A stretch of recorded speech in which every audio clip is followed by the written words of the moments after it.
Doctor Who, The Time Cuckoo by David Gilbank and Paul Renhard. Exterior, the Atlantic, day. The Battle of Trafalgar rages.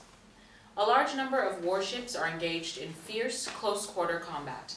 Many are on fire and sinking. The water is littered with bodies and debris. Exterior, the crow's nest on a French ship, day. High in the tattered, shrapnel-scarred rigging, French snipers target English naval officers amidst the chaos below. One of them sweeps the deck of the Victory, searching for prey. The sniper stops as a target enters his sights. It's the Doctor. He's soaking wet and rushing across the raised rear deck, dodging sailors and cannons. The sniper raises his head from his musket to get a better look and check he's not seeing things. He takes aim again, but realizes the Doctor is obviously running towards something or someone. Following the direction of travel, the sniper catches a much bigger prize in his sights, Admiral Nelson himself. Exterior, the upper deck of HMS Victory, day. The Doctor reaches a low railing at the edge of the rear deck and scans the deck below. He sees Admiral Nelson standing beneath the main mast, surrounded by officers. Looking up, he searches the rigging and crow's nests of the two enemy ships on either side of the Victory. The Doctor spots the French sniper taking aim. Frantically, the Doctor looks for a way to reach Admiral Nelson before he's shot. He sees a rope secured to the railing and reaches for it. Exterior, beneath the main mast of the Victory, day. Nelson barks out orders to the officers surrounding him. Captain Hardy, have the Marines dispersed around deck and stand ready to repel boarders. Yes, my lord. A Tarzan cry can be heard above the sound of battle, and Nelson and his entourage stare wide-eyed as the Doctor swings down on a rope and crash lands onto the deck in front of them. Leaping up, the Doctor rushes toward Nelson. Several of the officers around him draw their swords and pistols. The Doctor pushes Nelson aside just as the French sniper fires. Crack. The Doctor spins to the deck, landing on his back. Weakly, the Doctor raises his head and through gritted teeth speaks. I took a bullet for Nelson. The Doctor smiles and his eyes close. Doctor Who titles. Interior supermarket aisle, day. The Doctor and Amy appear around the corner of a supermarket aisle, pushing a trolley. The shelves are stacked with thousands of the same ordinary tin cans. None have labels. The Doctor stops, and his hand moves over several cans before he selects one and places it in his trolley. He moves down the aisle and selects another can. Amy looks puzzled. What are you doing? I'll cook tonight. An old Gallifreyan favorite. Amy gives him a "what are you talking about" look. What? Oh, of course, you can't hear them. Hear them? How long have you been hearing groceries? It's your universal translator. I'll just adjust the frequency. The Doctor whips out his sonic screwdriver, does a silly magic wand swirl at her face. She gives a yelp. Ouch! How's that? Amy surveys a shelf of cans. How's what? And I thought you were a good listener. Amy looks at him and brushes her hair behind her ear. She glances at another row of cans. We hear a crackling and a squelching sound, followed by a chorus of synthetic chipmunks singing. Tomato soup, tomato soup. You're joking. Amy turns around and looks at the cans on the shelves opposite. The sound of the singing chipmunks is replaced by a baritone opera singer belting out a song. Creamed rice, creamed rice, creamed rice. Amy runs ahead and stops in front of some more cans. This time, we hear Elvis singing. Cheesy crisps, baby. The Doctor watches Amy and smiles. Just wait till you hear Freddie Mercury singing A Liter of Semi-Skimmed. Amy darts ahead again. The Doctor leans into the Elvis cans, singing Cheesy Crisps, and cuffs his hand to his ear. He can hear a lone voice, fighting to be heard amongst the chorus of Cheesy Crisps. It's Edith Piaf. Strawberry jam! Strawberry jam! The Doctor closes his eyes and concentrates as his hand hovers over the rows of cans. He suddenly grabs one. You're on the wrong shelf. Suddenly, he freezes and looks at the shelves. They quiver and shake. The cans squeal in fear.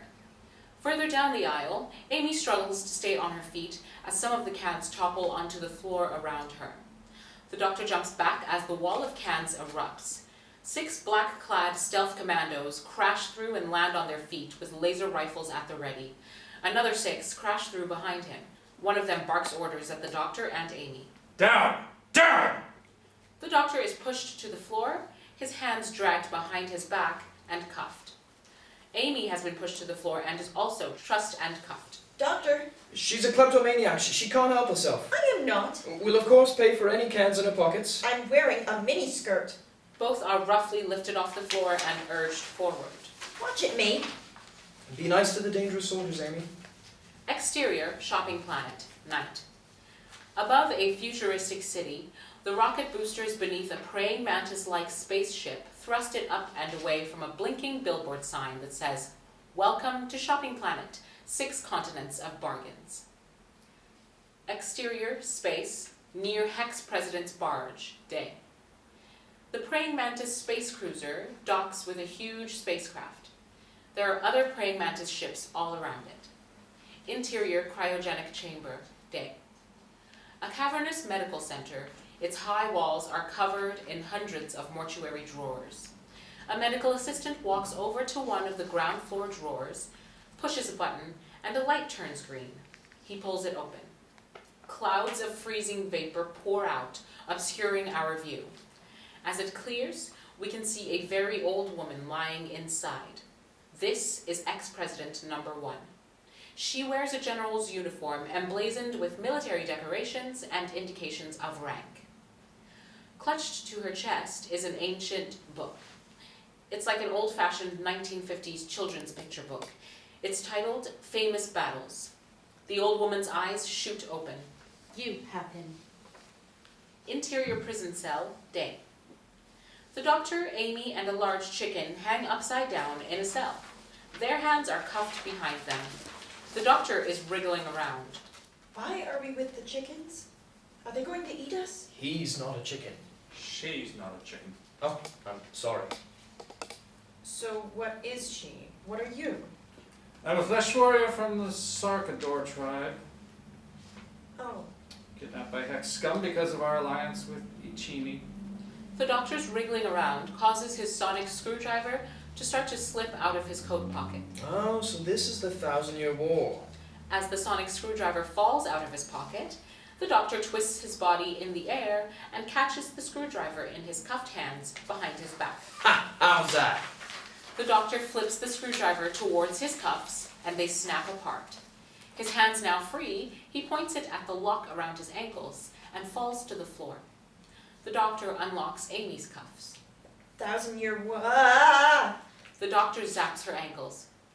The restraint unlocks, and she falls into the doctor's outstretched arms. Another great catch. England win the Ashes. Let's see that one again.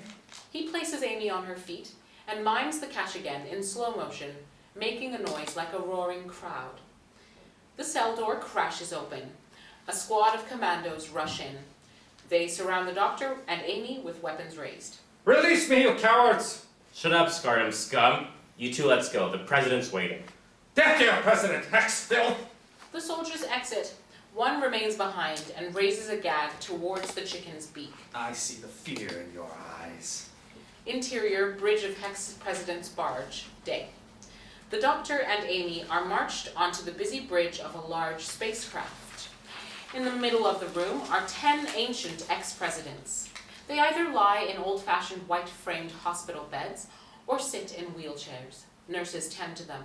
They are all dressed in high-ranking generals' uniforms. Ex-President number 1 sits at the front in a wheelchair, still clutching the old picture book. She opens the book and scans the pages. Below them, there are 3 rows of 10 pilots, each with a large video game screen before them.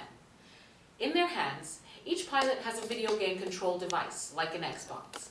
Each pilot plays the same game. Ex-President number 1 snaps the book shut. This him then? About time. He doesn't look very old, like my grandson. Looks nothing like me. He's one of the lot. One of whose lot? Lucky swine. No cryogenic freezing. Imagine. Amy steps forward. Hi, I'm Amy. I'm 24. The elderly presidents begin to climb out of bed and walk or roll their wheelchairs past Amy to surround the doctor, to study him like a specimen in a zoo. They prod him. So, you're all presidents, are you? Actually, I'm the president. A young woman stands in a doorway. She's dressed in the same general's uniform and carries a huge firearm on her hip. President Ragaza, and these are my predecessors, woken from hundreds of years of frozen sleep to meet you, Doctor. Really, you shouldn't have gone to so much trouble. One of the pilots, pilot number 1, swivels away from his video game. Madam President, the latest battle simulation is near completion. On screen. Why bother? Tell me when it's over. Everyone except President number 2 turns to watch the 3 large screens on the bridge. Each pilot's video games appear in a grid and merge into one huge display. Streaks of light crisscross the grid. The changing images increase in speed and intensity until suddenly everything freezes and the word stalemate flashes on the big screens and all the pilots' screens. Ragaza sighs. Told you. Shall I run it again, Madam President? Log it and run the next one. So you don't actually fight for real? Of course we fight. The Hex are warriors. How many battles have you had? Real ones, with shooting and all that gung-ho unpleasantness. Well, if you count our heroic retreat from the moon of Casper. I think we should. 2. 1.5, really. 2 battles in 1,000 years? A war with no bloodshed, only computer simulations. Both sides trying to outthink the other with barely a shot fired. You will help us break the deadlock. Well, 2 things to say to that, El Presidente. 1, I couldn't help you if I wanted to. And 2, I wouldn't help you if I could. Oh, I think you will. How can I? I'm just a simple... Time Lord. What? As if anyone would have a pompous-sounding name like a Time Lord. Sheesh. The doctor throws a little sneer at Amy. Yes, as if. You are the Doctor from Gallifrey, home of the Time Lords. Sorry, you have me mixed up with... You travel through time? You told us. Time travel indeed. Who filled your head with such nonsense? I did. They all turn to see a man standing at the entrance to the room. He is dressed in long flowing robes and a skull cap. He has a large collar that rises up behind his head. This is Ventrilis. He walks towards the doctor. You're a Time Lord, Doctor, as I am. The doctor's stunned, confused for a moment, and then smiles. Well, if I'd known we were throwing a fancy dress party, I'd have dug out one of my old extinct race costumes. No. Really? Is that what Time Lords were? An entire planet filled with glam rock tribute bands? Ventrilis goes to grip the doctor's arm. Brother, at last. The doctor gives an uneasy smile and returns the half embrace. Doctor, I've waited a long time for this moment, and it couldn't have happened without the generous help of our friends at the Hex. I think they deserve our gratitude and help, don't you? Well, seeing as they ask so nicely, absolutely not. You don't even know what they want yet. They didn't kidnap me for fashion advice. Ain't that the truth? If you were really a Time Lord, you know the first sacred rule, me old mucker. Time? We don't interfere. Oh, that's rich, Doctor. Look, it's not like we want you to travel back and kill anyone. Now there's an idea. We just want to borrow someone for an hour or 2. We'll put them back, I promise. You're Time Lord. You do it. I can't. You don't have your own TARDIS, do you? No. Call yourself a Time Lord? What is a TARDIS? His time machine, the blue box. The doctor addresses Ragaza and the ex-presidents. Whatever this creature has told you, he's not a Time Lord. To be a Time Lord, you need 2 things. First, a Time Lord's body, The doctor indicates himself. like this one. And second, a TARDIS. The 2 are inextricably linked. You can't have one without the other. And anyway, I am the last of my kind. There are no others. Enough. Doctor, you will help us or we will execute the girl. Here, now. 2 commandos seize Amy, while a third points his weapon at her head. Doctor! You harm one ginger hair, Auburn! and I'll never help you. Commandos, shoot her. The doctor capitulates immediately. No, wait! I'll help you. The doctor looks pleadingly at Ragaza, who, after a moment's hesitation, nods at the commandos. One commando lowers his weapon.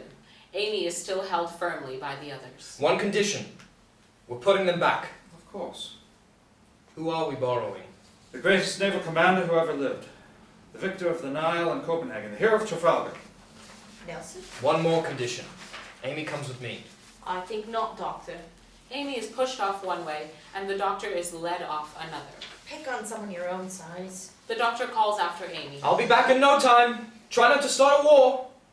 Interior corridor in the prison wing, day. Amy is pushed along the corridor by 2 armed commandos. They stop in front of a door which slides open. Amy is roughly pushed inside. Oh no. Welcome back, comrade. We will dance on the graves of our enemies. Interior, the TARDIS, day. The doctor stands at the TARDIS control panel. Ventrilis stands next to him, his hands moving over the control panel. Don't touch anything. I see you've made some modifications. The doctor stops and gives Ventrilis a penetrating look. What are you doing here? So suspicious, Doctor. Mixing with the scum of the universe will do that to you. The Hex and myself. We have a deal.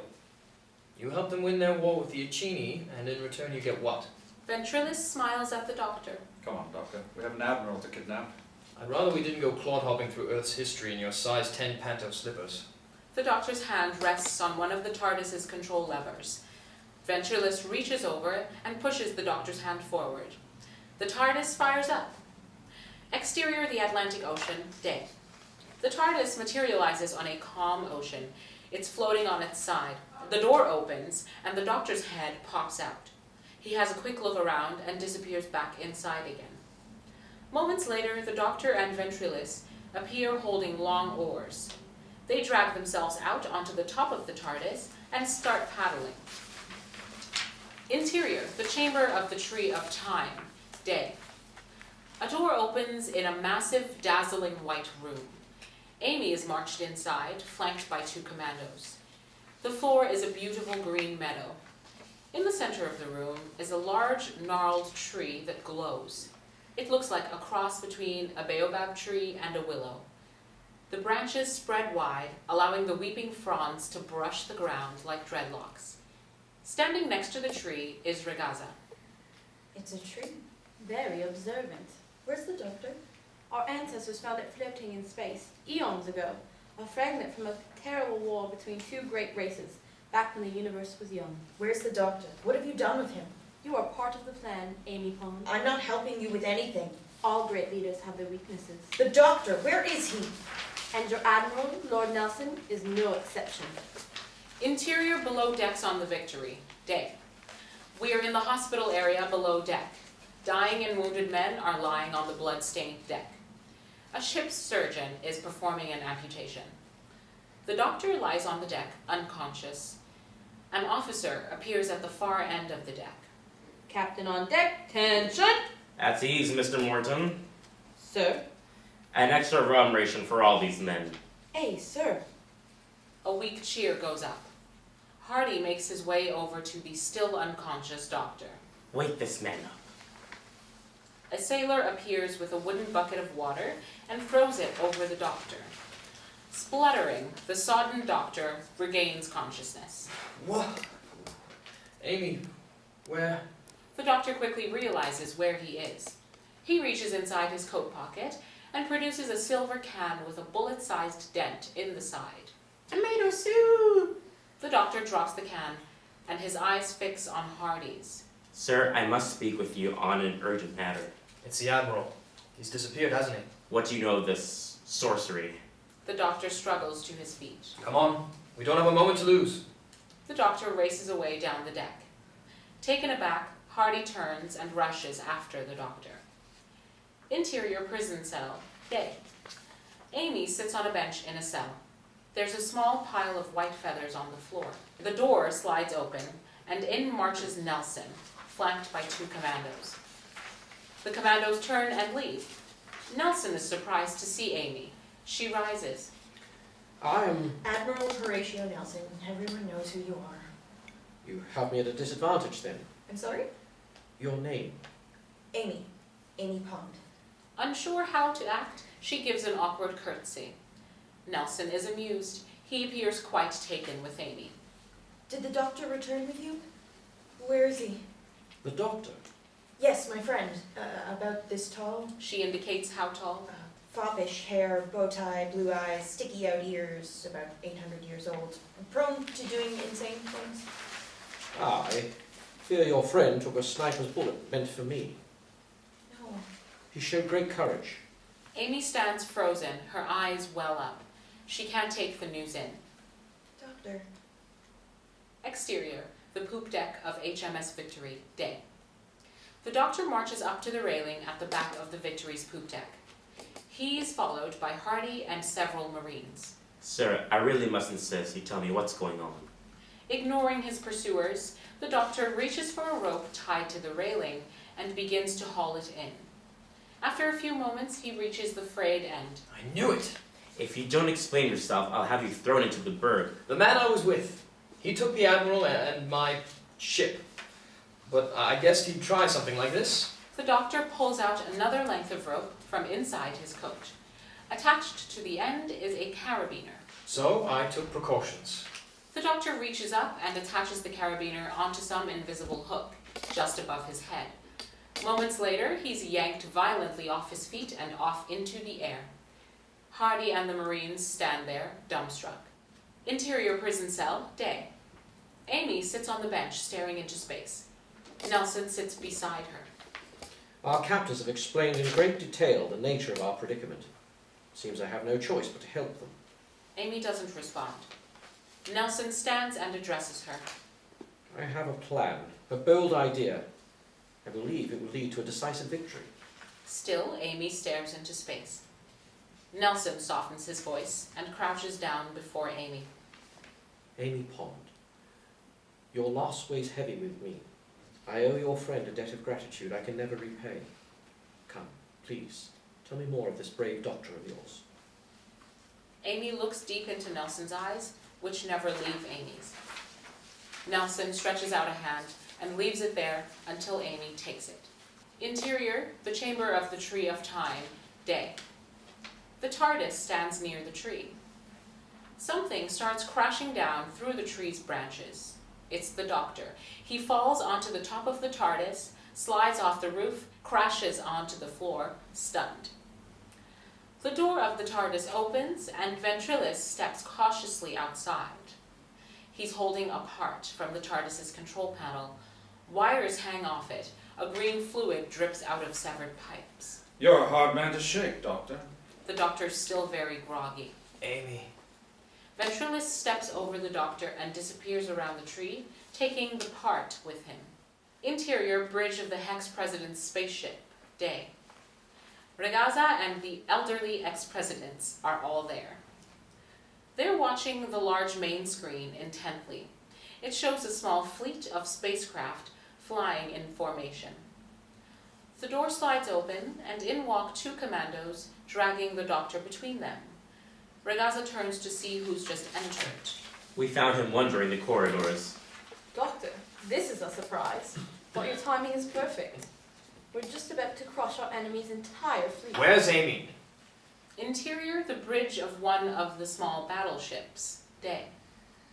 Nelson stands at the rear of the small bridge. Next to him stands Amy. In front of them, seated behind banks of small screens, are 12 commandos.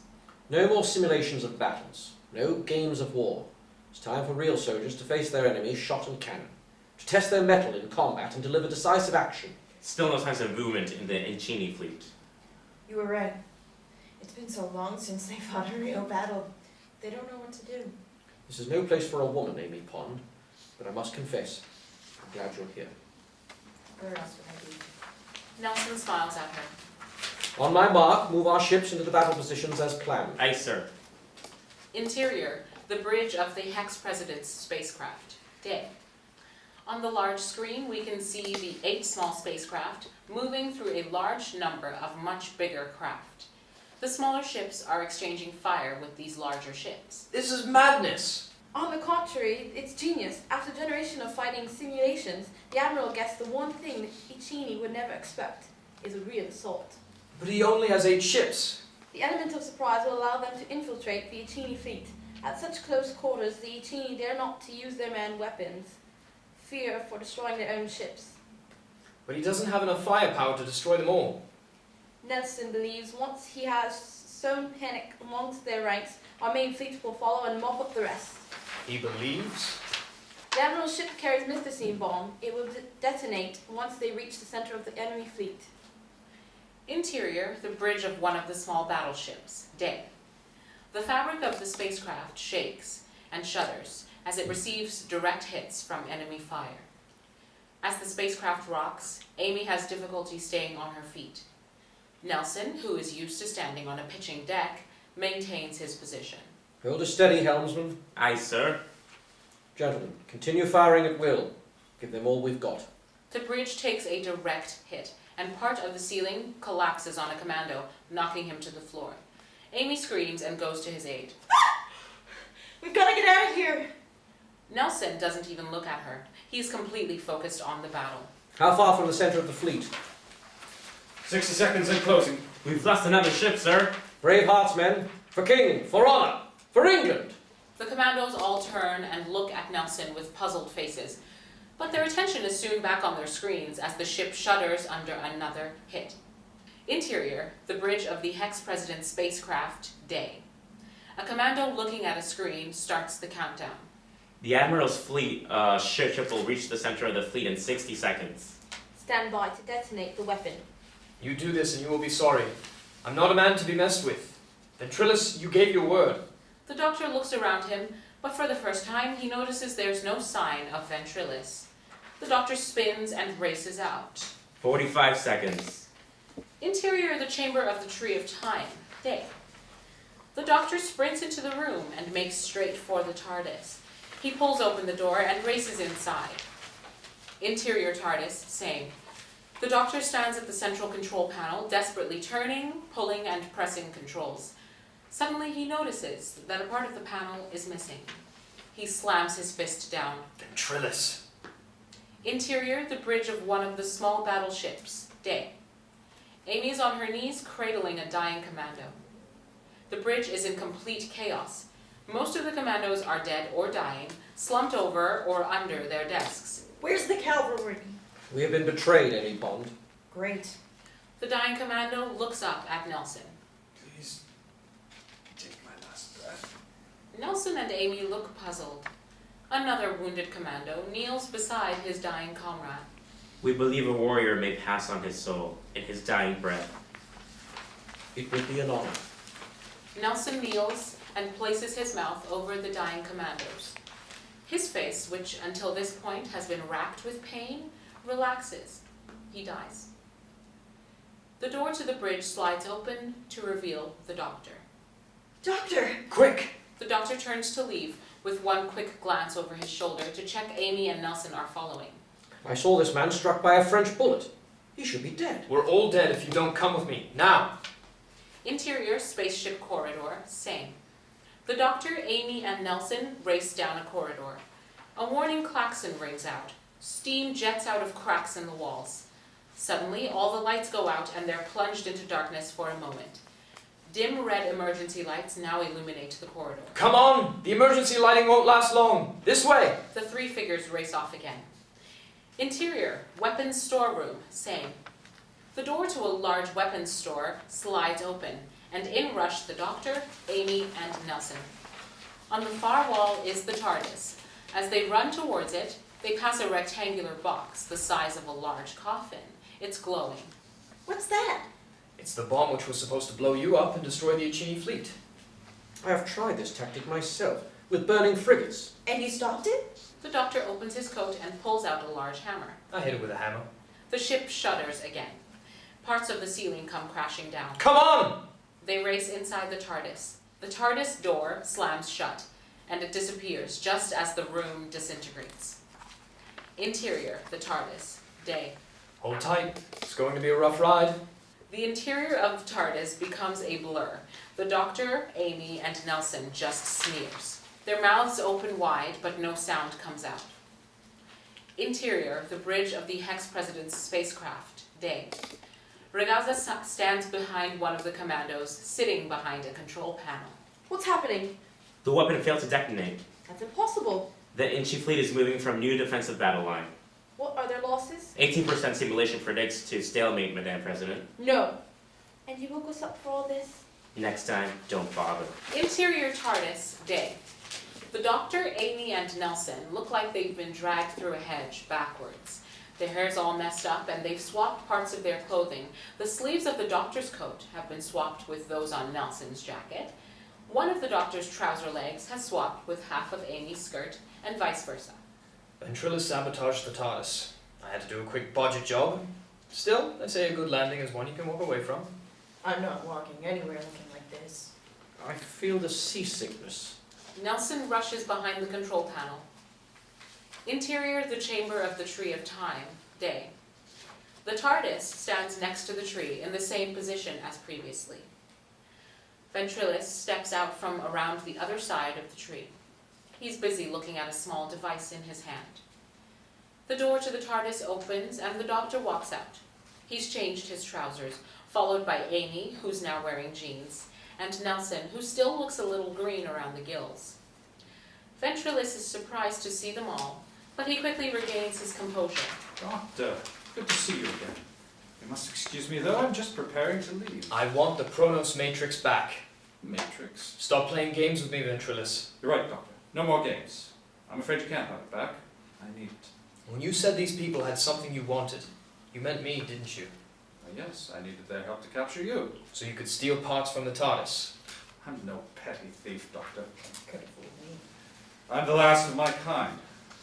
The last Cuckoos. Of course.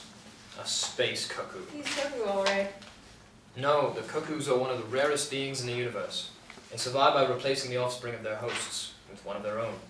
Like cuckoos pushing a newborn from the nest. I was the last of my kind to be born, so it was decided to place me within the most powerful race in the universe. Over time, you see, we changed to become our hosts. But before I could complete my transformation, Gallifrey was wiped out by the Daleks. Exposure to your hosts allows you to alter your genetic makeup. I spent an age in search of the only surviving Time Lord. Those first few moments in your company were enough. You may be like me, but to be a Time Lord, you need more. Ventriloquist breaks into a knowing smile. The TARDIS is mine. You can never hope to control it properly. Ventriloquist doesn't respond immediately. Instead, he starts walking slowly around the tree. The Doctor follows. The Hex found this floating in space a millennia ago. A piece of debris left by a great war. It was damaged and in need of repair. The Doctor shakes his head. No, Thanks to you, Doctor, I found the parts I needed. it can't be. There are no others. Oh, why the long face? You're no longer alone in the universe, brother. Ventriloquist turns quickly and reaches towards the trunk of the tree. A door slides open in it and he steps inside. The door slides shut instantly. The Doctor stands frozen to spot. The unmistakable sound of a TARDIS firing up fills the room. The Doctor sinks to his knees. The tree disappears. What have I done? Amy and Nelson don't know what to do. Was that what I think it was? Exterior deck of the HMS Victory, day. The Battle of Trafalgar rages. Cannons boom. Marines and sailors are engaged in close-quarter combat with the enemy. At the back of the poop deck, the TARDIS materializes. The door opens and Nelson steps out. He turns and looks back inside. Amy is at the door.